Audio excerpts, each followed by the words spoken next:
En 1519, le roi François Ier posait les premières pierres du plus grand château de la Renaissance au milieu des marais. Surdimensionné, bâti en un lieu des plus inhospitaliers du Val-de-Loire et inhabitable, que nous raconte Chambord?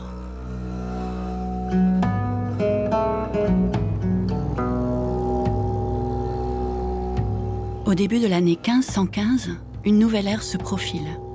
La France, le plus grand royaume d'Occident, sort de la guerre de 100 ans qui l'avait opposée à l'Angleterre.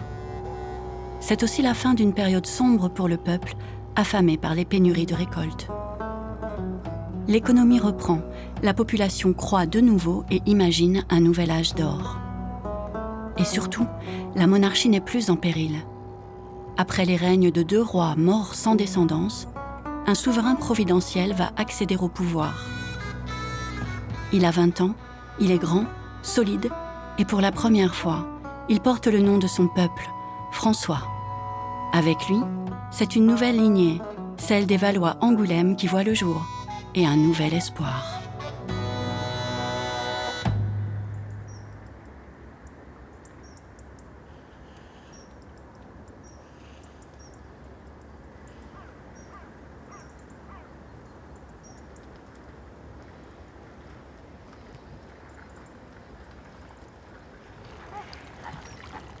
Quand on est dans un lieu comme ici, on est complètement dans l'ambiance, dans la mesure où on aperçoit le château au milieu donc, des marais, de très loin, à plusieurs kilomètres de distance, puisqu'en fait il n'y avait pratiquement pas de forêt ici, donc un paysage ouvert.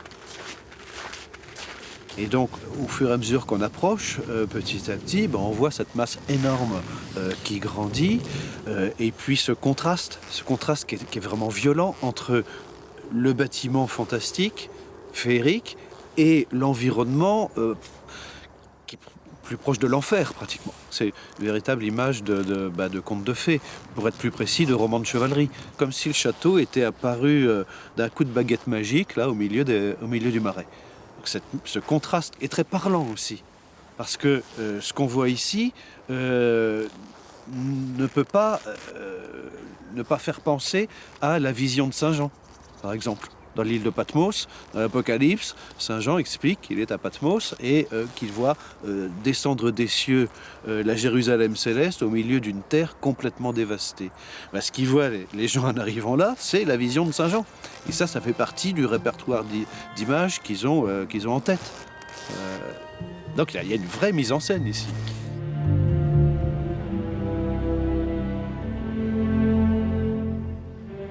C'est en 1518 que François Ier aurait décidé la construction du château de Chambord. Il n'est couronné que depuis 3 ans, mais il a déjà remporté sa première grande victoire militaire.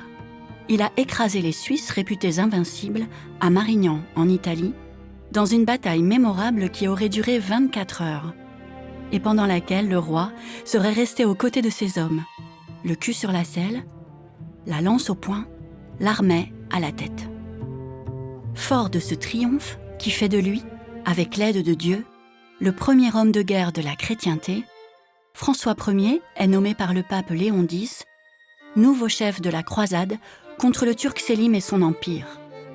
Et surtout, en 1518, le roi a enfin un fils. C'est là une motivation encore plus grande à confirmer ses vertus de grand constructeur et donc ses capacités de gouvernement au travers d'une œuvre dédiée à la postérité. À l'origine, Chambord, c'est une île. Pas forcément en permanence toute l'année. La vallée, là, elle se remplit d'eau dès les premières pluies d'automne. Donc il est vraiment planté dans le marais. François Ier, ici, a voulu accumuler toutes les difficultés, toutes les contraintes. Donc il choisit un endroit qui est complètement isolé, difficile d'accès. Il construit le château dans le marais, alors que la terre ferme est juste à côté. Là. Il y a vraiment une notion de défi ici. Réaliser quelque chose qui semble presque irréalisable. Mais pour le roi de France, finalement, c'est la logique. Le roi de France n'est pas un roi comme les autres. Quand il décide de construire Chambord, François Ier, le grand architecteur, comme on les disait alors, n'en est pas à sa première gageure. Peu après son couronnement, le roi français avait déjà envisagé, sous l'impulsion de sa mère, la construction d'un palais gigantesque à quelques 40 km de là et dont le projet avait été confié à Léonard de Vinci. Avant Chambord, un autre projet d'envergure existe déjà.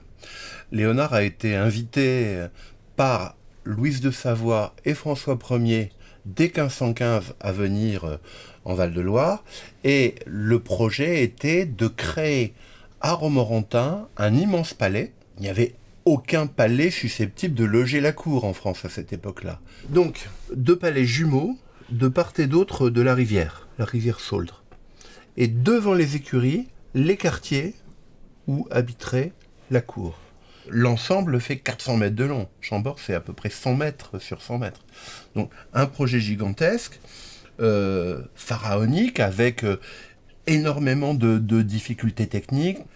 Ce projet-là est peut-être le projet initial qui a permis de penser Chambord. Le projet de Romorantin est finalement abandonné en 1518, à un moment où Léonard de Vinci est paralysé, il est malade, il va mourir l'année qui suit. Et au XVIIe siècle, un académicien de l'époque de Louis XIV, qui s'appelait André Félibien, découvre dans une maison de Blois une maquette en piteux état. Mais une maquette où l'on voit Chambord, en tout cas un proto-Chambord, avec non pas un escalier central, mais 2 escaliers droits. On hésite encore, on n'a pas encore décidé la forme finale de Chambord. Mais il est très difficile de savoir si on a affaire au futur Chambord ou si on a affaire à une ultime version de Romorantin.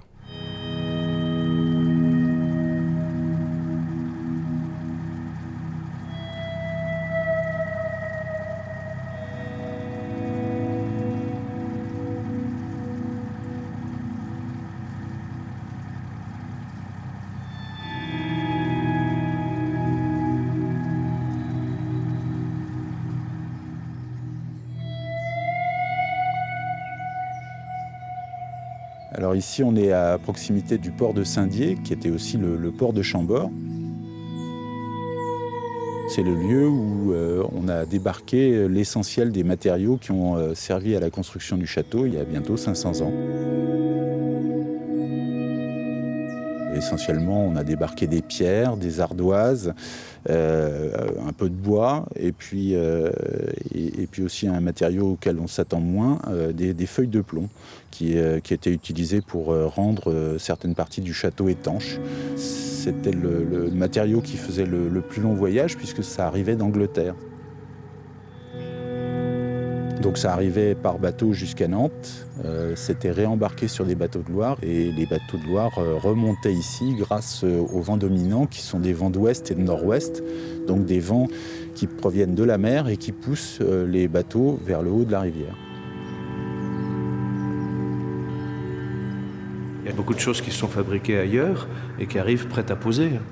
Donc il n'y a jamais énormément de monde à la fois. Les quelques comptes de chantier qu'on a, ils sont quelques dizaines de maçons, mais c'est pas des centaines de personnes à la fois.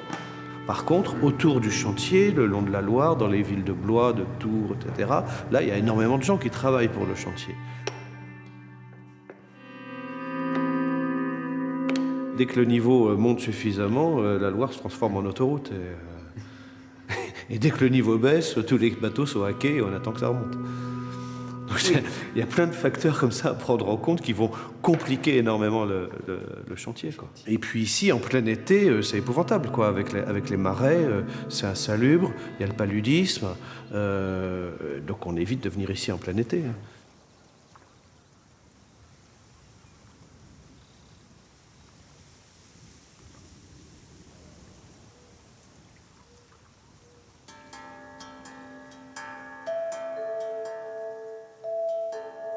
Le domaine de Chambord reste aujourd'hui, avec ses 50 km², le plus grand parc clos d'Europe.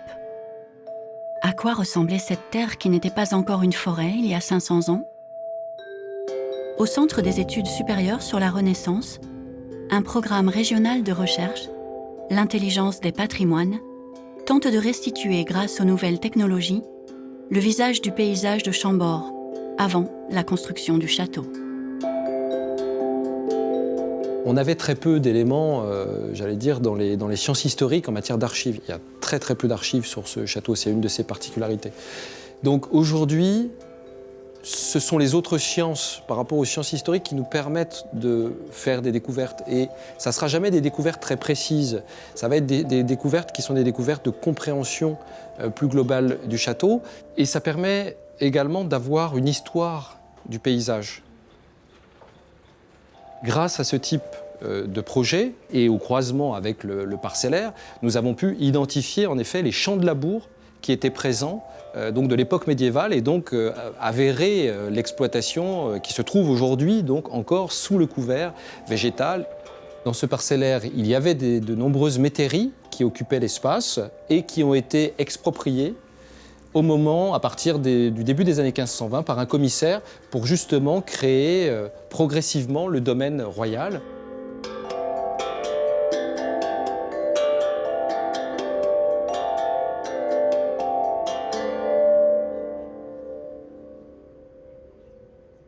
Quand je conduis en ma pensée, que avait de bien qu'à trouver, trop je pensais.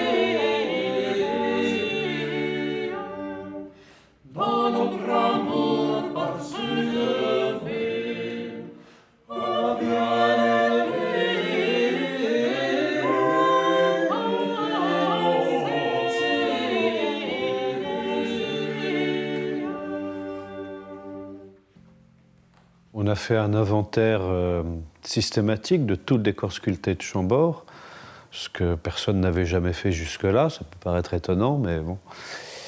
Donc ça nous a occupé déjà pas mal de temps. Et puis, au fur et à mesure qu'on découvrait toutes ces images sculptées, on s'est rendu compte que certaines avaient probablement du sens. Il devait y avoir des intentions là-dedans. Donc petit à petit, on a fini par comprendre que c'était un livre d'images. Ça veut dire que si c'est un livre, il y a des informations qui sont placées à certains endroits. Et sans doute qu'au XVIe siècle, les yeux se plaçaient de façon privilégiée à certains endroits ou d'autres. Et donc, par exemple, ce Christ, c'est vrai que personne ne l'a remarqué.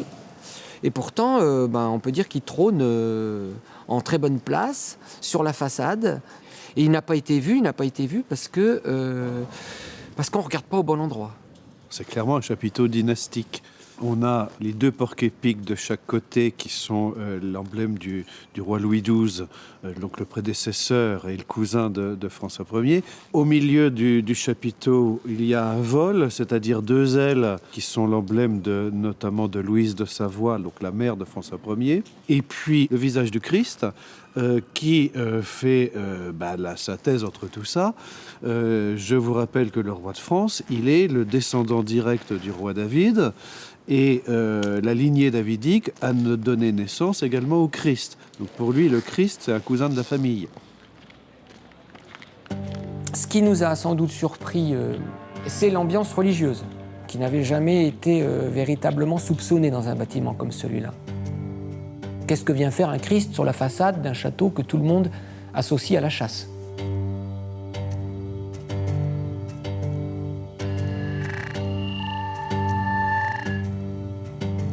Chambord aurait donc d'abord été conçu dans l'esprit du roi comme un château dynastique. Il s'agit de ranimer le mythe royal et surtout de conforter la Providence dans le choix de cette nouvelle lignée qu'il incarne et qui, il l'espère, régnera plus de 500 ans.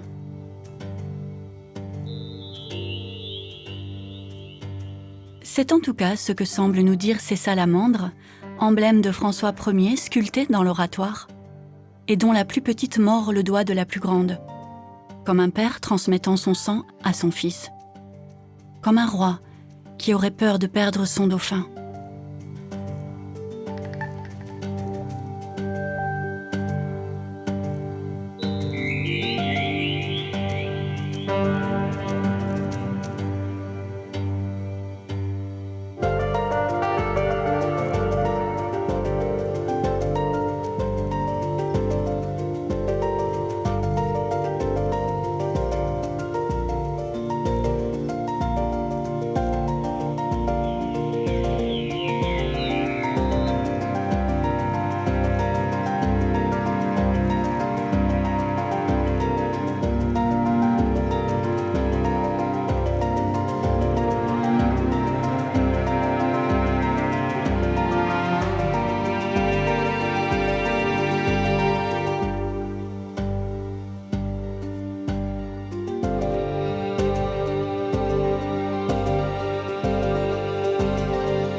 Quelqu'un du XVIe siècle qui arrive ici en sortant de l'escalier. Là, vraiment, la confusion est totale. On ne sait plus si on est dans un château ou dans une église.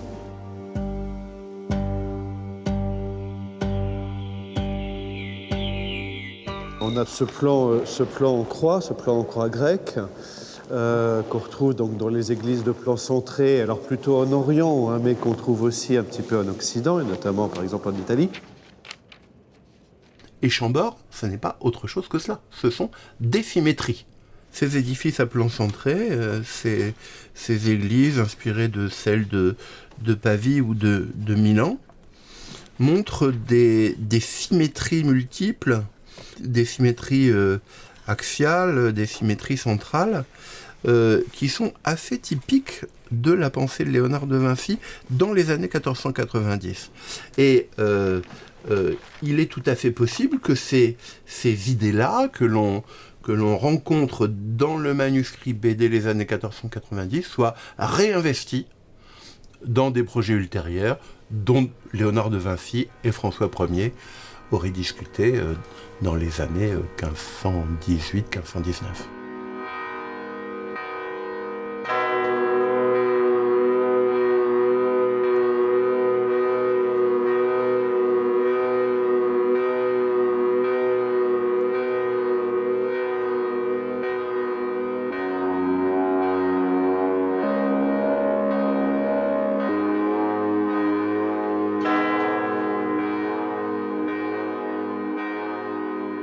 Si le Concordat de Bologne, signé entre François Ier et le pape Léon X en 1516, reconnaît au pontife sa suprématie sur les conciles de l'Église gallicane, il rend au roi de France le droit de nommer chez lui les abbés, évêques et archevêques.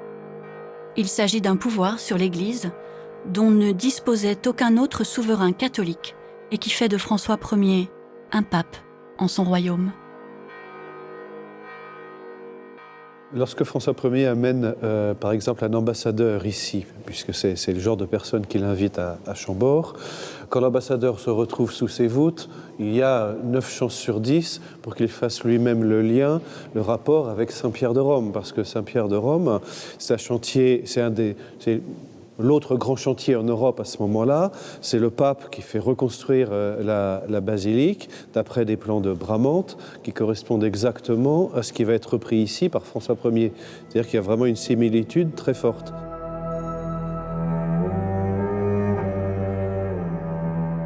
Et puis quand on affine encore le regard et qu'on s'intéresse au décor de ces voûtes à caissons, eh bien là, au premier coup d'œil, ça nous paraît très répétitif. En réalité, ça ne l'est pas du tout. Et c'est encore un livre d'images.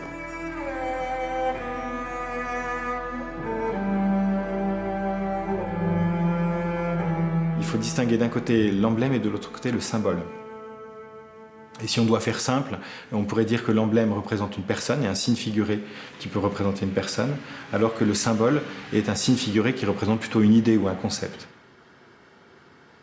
Si on prend le cas de François Ier et de la salamandre, on sait qu'une des lectures peut-être les plus basiques de la salamandre, c'est la vertu de la tempérance. Elle est couchée sur les flammes Et elle a la capacité de les éteindre ou de les entretenir, puisqu'elle crache à la fois de l'eau et des flammes.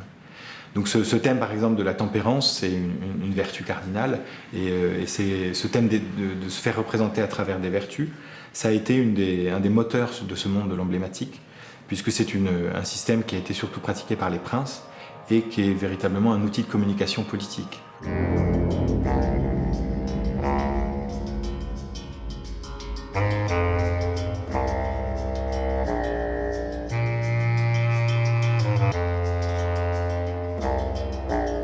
Il y a à peu près 400 caissons. On peut peut-être déjà dire qu'il n'y a pas une sculpture qui est identique. On a fait l'inventaire de chaque sculpture, on les a regardées indépendamment et nous avons identifié effectivement certaines placées à certains endroits qui avaient certainement un sens.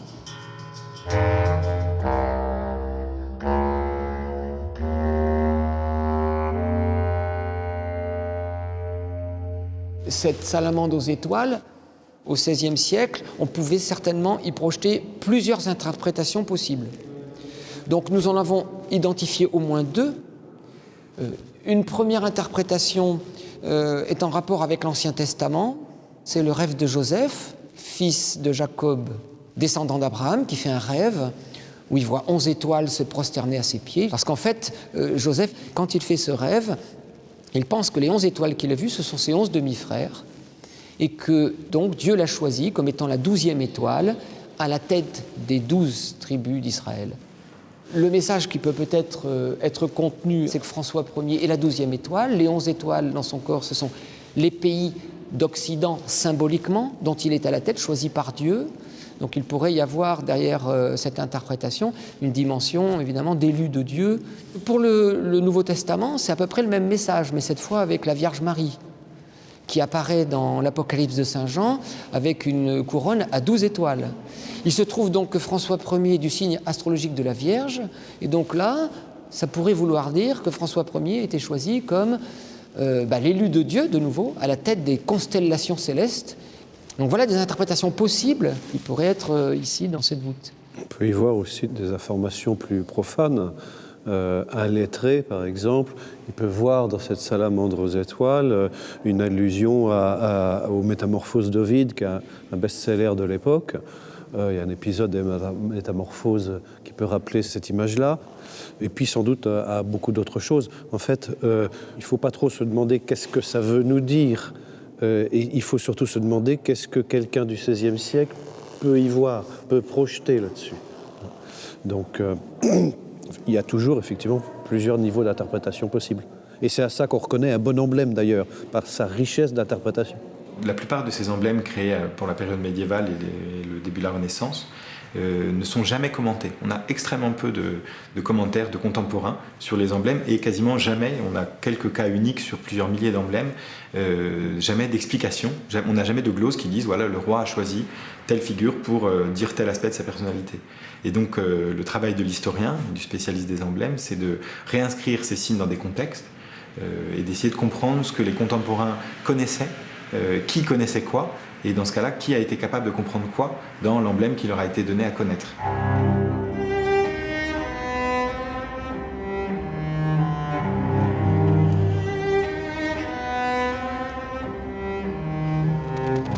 En 1519, année du début de la construction du château, François Ier est candidat à la couronne du Saint-Empire romain germanique qui rassemble l'Allemagne, l'Autriche et le nord de l'Italie, sauf Venise.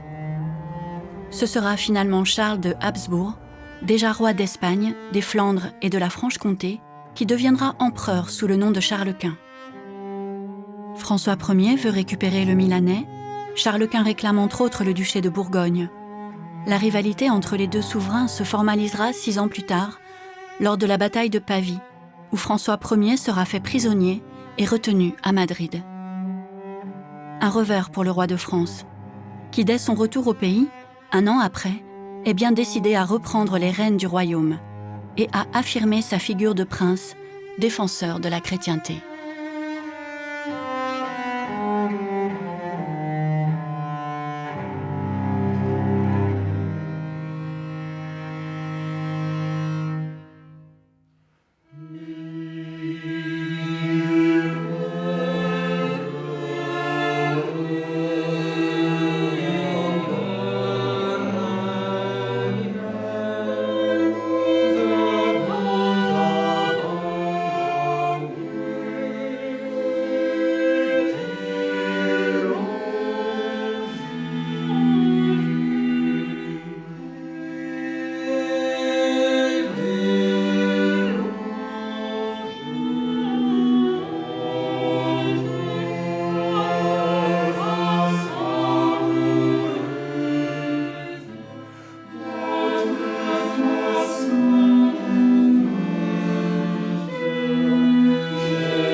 1539, Charles Quint doit traverser la France pour contenir une révolte dans les Flandres. François Ier, en choisissant son itinéraire, obligera habilement l'empereur à passer par le domaine de Chambord, dont le donjon est déjà terminé.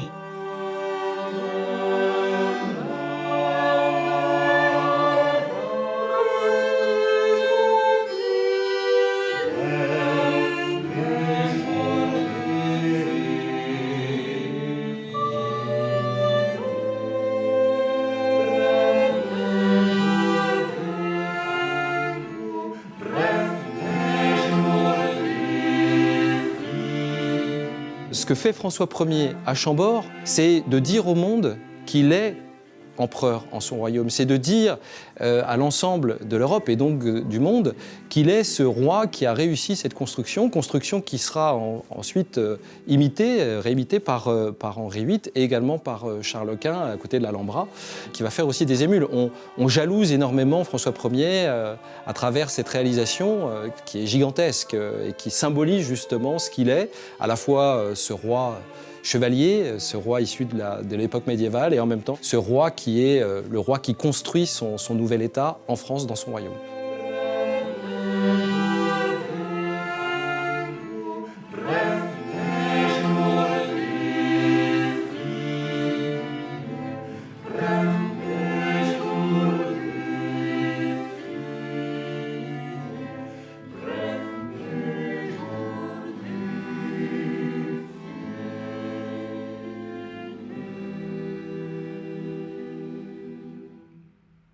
On pourrait presque dire que la musique fait partie de l'architecture, ou que l'architecture fait partie de la musique. Parce qu'il ne faut pas oublier quand même que dans l'enseignement qui était donné aux scientifiques, aux techniciens, aux ingénieurs, aux penseurs, aux philosophes, les rapports de la musique aux mathématiques et à l'architecture sont fondamentaux. Ce sont des rapports de nombres, ce sont des proportions. Je pense notamment à la construction des œuvres et, par exemple, du nombre de mesures qui sont allouées à tel ou tel fragment musical, qui peuvent être, par exemple, des multiples de 3. Et on sait très bien que 3, dans ce cas-là, c'est bien sûr la perfection, la Trinité, mais c'est un rapport aussi avec le dogme chrétien. Et le nombre de répétitions, le nombre de voix qu'on utilise pour dire telle ou telle chose, ou le fait, plus subtil encore, qu'une voix se taise pour signifier le silence. On installe des mesures, on installe un rythme particulier, une prosodie particulière. La prosodie, c'est de la mathématique. C'est une alternance de faibles et de... Voilà, un nombre de pieds. Tout cela est très finement observé par les poètes, les compositeurs, les architectes, qui observent des proportions, eux aussi, bien sûr. Donc il n'est pas très étonnant de trouver des ramifications intellectuelles communes, à la fois aux penseurs, aux architectes, aux musiciens, aux philosophes.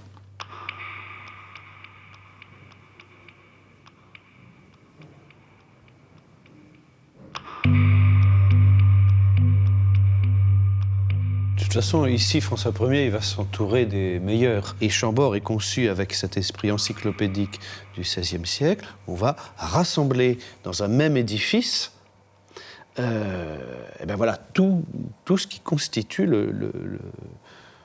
leur monde, en fait. Donc, ce sont des gens qui ont un degré de connaissance très large. Donc tous ces gens-là sont des éducateurs qui étaient déjà là sous Charles VIII, sous Louis XII. Ils connaissent tous les chantiers aussi, d'une manière ou d'une autre, directement ou indirectement. Ils sont à la fois médecins, astrologues, architectes, théologiens, ils sont tous ça à la fois. Et c'est une époque où on a encore des gens qui sont capables d'embrasser pratiquement tout le savoir. Finalement, il a autour de lui plein de gens capables de concevoir Chambord.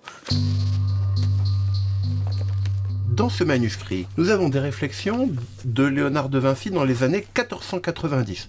Donc il est à Milan, on est à l'époque où Léonard réfléchit peut-être à une ville idéale ou à un quartier aménagé pour les Sforza à Milan. On a un très très beau dessin d'un escalier non pas à double révolution, mais à quadruple révolution. Cet escalier dans ce dessin est situé au cœur d'un édifice quadrangulaire, donc c'est vraiment la configuration de Chambord.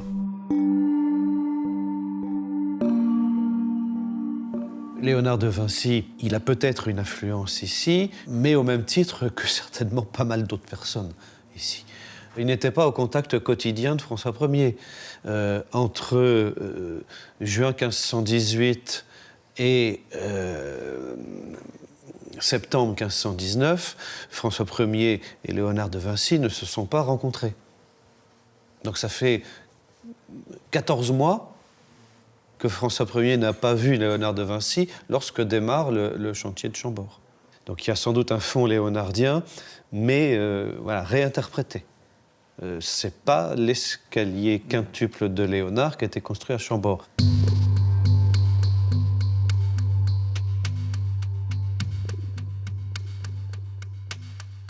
Il faut que ce château soit un château de concorde. Le projet de Léonard, c'est un château de discorde, puisque chaque rampe fait des choses différentes, va dans des lieux différents, tout le monde est séparé. Donc là, on n'est pas du tout dans le même concept. Donc on ne peut pas dire que l'idée a été prise et adaptée ici. Non, on sent qu'il y a quelque chose d'autre qui réfléchit en même temps. Moi, j'ai envie de dire, de manière peut-être un peu brutale, que Léonard de Vinci, ici, c'est un outil. C'est un outil pour réaliser cette œuvre architecturale.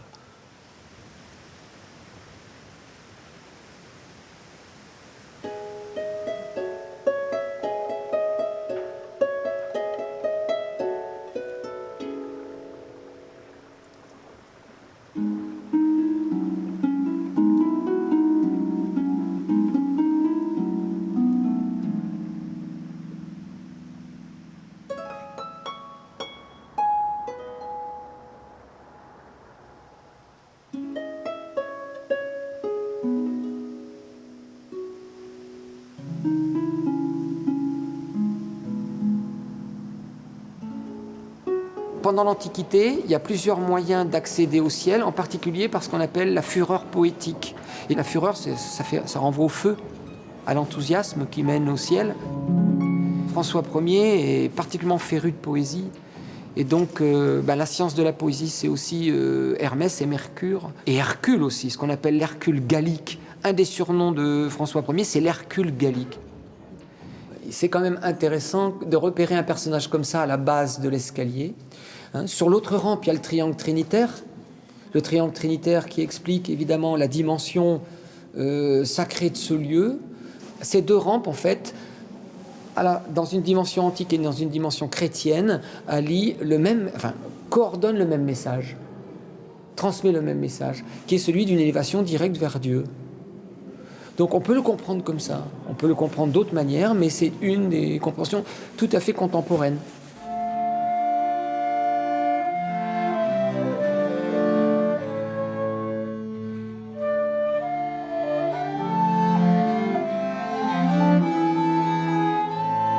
Quand les rois écrivent de la poésie, ils écrivent de la poésie lyrique, c'est-à-dire des poèmes d'amour.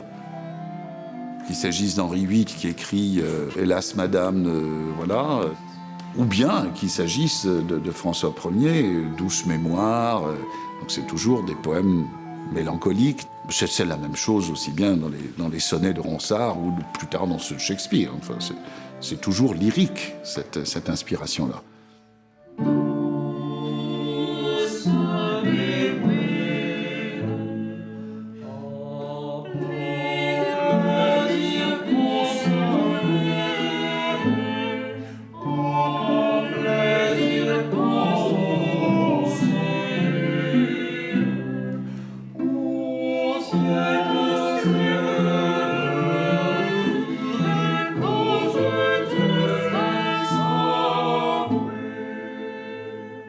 Grand architecte, poète, maître en éloquence, François Ier ne fut pas seulement un homme instruit.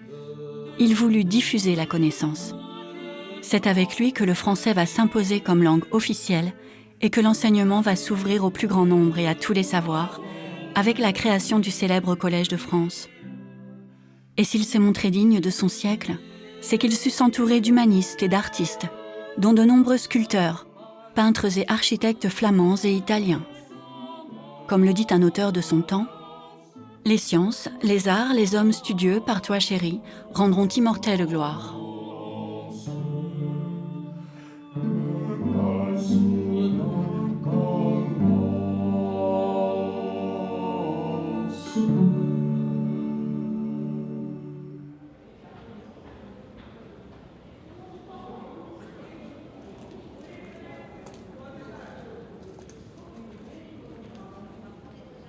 Quand on arrive ici au deuxième étage, l'escalier va traverser ces voûtes pour aller encore au-dessus. Alors si on reste dans l'optique d'une église, par exemple, la voûte symbolise la voûte céleste. Donc il semble qu'ici, on va traverser la voûte, c'est-à-dire qu'on va quitter symboliquement le monde terrestre pour passer symboliquement dans le monde céleste. Donc on a l'impression d'arriver à un aboutissement, hein, les voûtes, on est au sommet, mais en réalité, l'escalier va encore nous emmener plus haut. L'escalier se retrouve à la place d'un autel, dans une église de plan cintré. Et dans cette optique-là, le noyau creux, hein, qui est situé à l'emplacement de l'autel dans une église, le noyau creux devient une véritable cage d'ascenseur spirituel, évidemment, vers Dieu.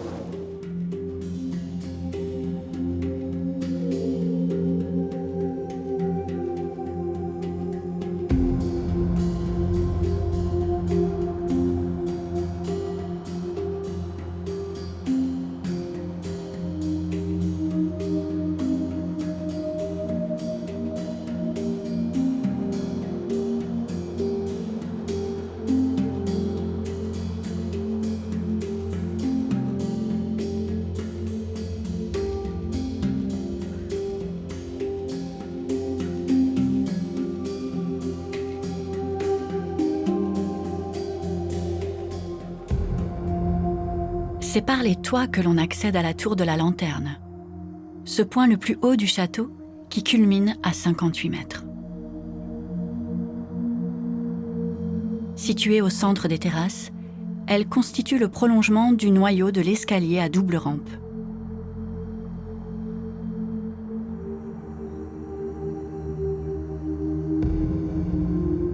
La grande lanterne renferme d'étonnantes perspectives déformées qui correspondent au goût du XVIe siècle pour les illusions d'optique.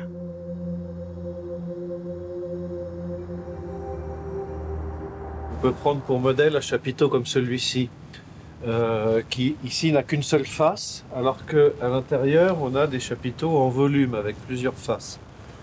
Mais si on le prend pour modèle, on voit qu'il est incliné là, c'est-à-dire qu'il suit le mouvement de l'escalier. Donc on reconnaît les principaux éléments d'un chapiteau typique. Le décor de la corbeille, des volutes d'angle, et puis au milieu, là, la grosse fleur qui est là-haut, c'est ce qu'on appelle la fleur de tailloir. Et bien sur les chapiteaux qui se trouvent dans le noyau, on va avoir des chapiteaux inclinés, mais beaucoup plus, parce qu'on est proche du centre, donc ils sont presque à la verticale, ils sont à 75 degrés d'inclinaison. Donc tout est déformé comme ça, et en plus avec ce mouvement tournant. Alors tout est incliné, et on va retrouver tous les petits détails, les motifs de la corbeille, les volutes d'angle et la fleur de tailloir, et également ici pour l'autre face du chapiteau. Et tout est incliné donc à 75 degrés. En même temps, ça tourne autour du noyau. C'est des déformations qui respectent exactement les règles de la perspective. Tout est à sa place, et à partir d'une modélisation 3D, on arrive à redresser tout ça et à constater que ça a été fait vraiment en respectant la perspective. Il y a 18 colonnes comme ça sur toute la hauteur, qui sont toutes différentes. Ça ne ressemble même plus à des chapiteaux. C'est le principe d'une anamorphose, en fait, mais d'une anamorphose en 3 dimensions. Donc ça, on n'en a pas trouvé d'équivalent, ni en France, ni dans les pays limitrophes à cette époque-là. C'est vraiment un cas unique. Et il est passé inaperçu depuis 500 ans à notre connaissance, personne ne l'avait signalé. Et ça veut dire que François Ier a commandé ça, a fait sculpter ça. Avait-il les moyens de l'expliquer? A-t-il emmené un jour quelqu'un ici, puisque on parle de Charles Quint visitant Chambord? personne n'en saura jamais rien, mais en tout cas, c'est vrai que c'est une merveille, une des merveilles cachées de Chambord.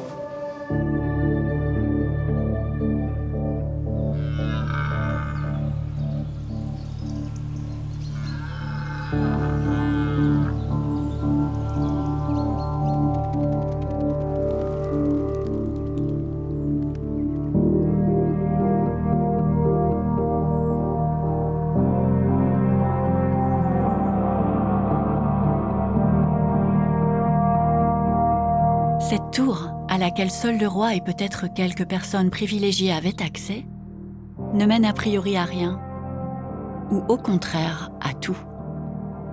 Le plus curieux, c'est que certains éléments emblématiques ne sont pas visibles dans les niveaux inférieurs. C'est-à-dire qu'il faut être dans cette partie-là pour les deviner et les surprendre même, puisque beaucoup de visiteurs depuis le XVIe siècle les ont jamais remarqués. Même les chercheurs modernes, les historiens ou historiens de l'art ne les ont pas remarqués. Il y a des médaillons sculptés qui intègrent quasiment toute l'emblématique de François Ier. De part et d'autre du F, du monogramme de François Ier, il y a 4 chiffres. Un chiffre, c'est toujours un emblème, semble-t-il, qui comporte plusieurs niveaux d'interprétation. Un des premiers, c'est que ce sont des lettres combinées, ce qu'on appelle une élision, c'est-à-dire un mélange de lettres qui sont le raccourci du prénom de François Ier, le F, le S, mélangé, combiné plusieurs fois. C'est aussi certainement un résumé de son programme politique. Pourquoi ? Parce qu'on voit que ce chiffre est composé de 2 structures. Une sorte d'échelle à 3 niveaux, à 3 barreaux, plus un 8, ce qu'on appelle la concorde. Et nous pensons, grâce à des documents convergents de l'époque, que ces 3 niveaux pourraient signifier le peuple, la noblesse et donc le clergé, que le roi se doit de faire concorder, qui est une de ses missions en tant que roi de France. Donc ça veut dire que cet emblème pourrait signifier, aurait un niveau d'interprétation qui serait son programme politique affiché. C'est aussi sans doute un emblème qui a une signification religieuse, parce que la croix papale est une croix triple, tout à fait ressemblante à cette structure en forme d'échelle à 3 niveaux, ce qui pourrait laisser interpréter cet emblème comme étant la concorde religieuse. Donc ça pourrait être aussi ici le résumé de son programme religieux. La structure du château semble reprendre la structure du chiffre, dans la mesure où on retrouve les 3 paliers principaux, l'axe central et ce double enroulement autour de l'axe central. Donc on a l'impression que l'architecture même du château reprend l'esprit, l'idée qui est développée dans le chiffre. Et il y a un dernier niveau d'interprétation qui a été beaucoup plus difficile à repérer, mais grâce à un des précepteurs de François Ier, Jean Tenot, nous pensons que c'est un résumé de tout le programme éducatif qu'il a reçu depuis son enfance et qui, en quelque sorte, résume le chemin par lequel il doit passer à travers l'acquisition des vertus pour devenir le roi qu'il est censé être, c'est-à-dire un roi représentant de Dieu. Effectivement, il va y avoir plusieurs domaines de connaissances qui vont s'intégrer, et la Kabbale juive, qui est à la mode à l'époque dans l'étude des humanistes autour de François Ier, mais en Europe en général, eh bien, va se retrouver aussi condensée.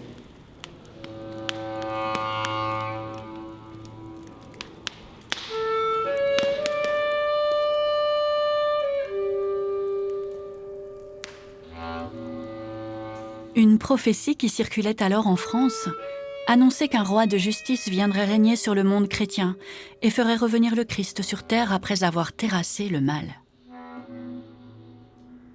Cette destinée fut rapidement attribuée à François Ier. N'avait-il pas en effet été élu par Dieu ? On alla chercher jusque dans les lettres de son prénom les signes annonciateurs de ce règne providentiel. C'était là un mythe qui illustrait l'espoir d'un peuple dans un renouveau religieux, politique et même intellectuel. Bref, une renaissance. Il s'agit d'un manuscrit qui est en fait l'une des 2 seules copies existantes d'un texte rédigé par Jean Tenot à la demande de François Ier sur la Kabbale. Jean Thénault, c'est une figure exemplaire de la Renaissance. Il est un astrologue, un kabbaliste, un humaniste, un poète. Il a lié sa vie à la famille royale dès avant la naissance de François Ier. Et il était lié à Louise de Savoie, qui lui confie l'éducation du jeune roi. Il commence à s'intéresser vers 1515 à des doctrines qu'on pourrait définir occultes, ésotériques, comme la Kabbale, et c'est sous impulsion de Louise et de François en particulier, qui commandent des textes sur la Kabbale. Jean Thénault produit alors ce manuscrit. Celui-là en est la copie destinée à François Ier, puisqu'il l'a fait commencer d'une épître dédicatoire adressée au roi, et il fait précéder cette épître dédicatoire des armes de François Ier, avec le collier de l'ordre de Saint-Michel, les salamandres et puis les armes de France. Alors, qu'est-ce que c'est la Kabbale ? C'est une tradition mystique qui essaye de dévoiler les rapports entre l'homme et Dieu et la création. Il y a un langage très symbolique, des métaphores qui sont utilisées pour expliquer ces rapports. Et dans cette période, donc, la vision du monde de la Renaissance était différente par rapport à la vision que nous avons aujourd'hui. La réalité, selon l'homme de la Renaissance, qui avait encore un héritage, l'héritage du Moyen-Âge, on pourrait dire, était une réalité animée. Il y avait des liens occultes dans la nature, il y avait des entités qui avaient le pouvoir d'intervenir dans le réel.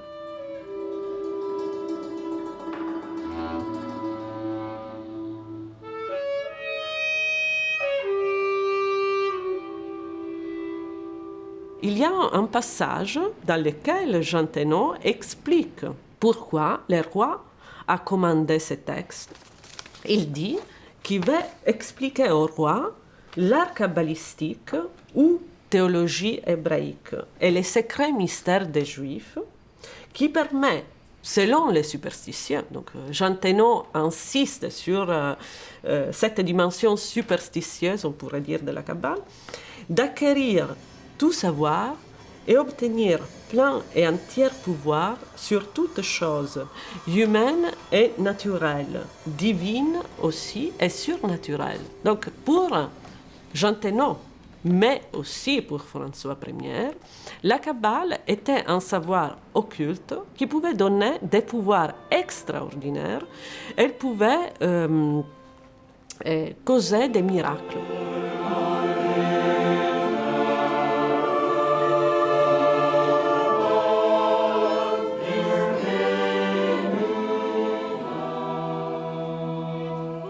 Le kabbaliste devient en fait un magicien, un dominator mundi, qui est ce qui pouvait vouloir François Ier, donc être un dominator mundi, donc un dominateur du monde.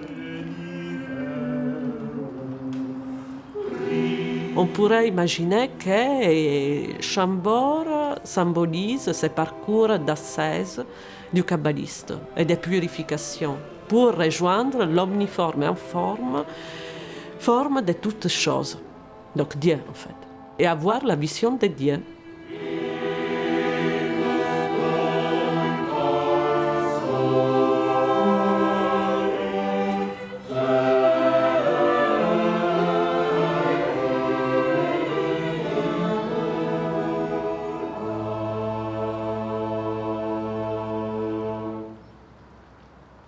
François Ier a construit ce château pour la postérité, mais sa dynastie n'a pas prospéré, car elle s'est arrêtée avec la mort de son petit-fils Henri III. Sa dimension symbolique perdue, Chambord sera peu à peu délaissé par la nouvelle dynastie des Bourbons, jusqu'à ce que Louis XIV, passionné d'architecture, y revienne avec sa cour.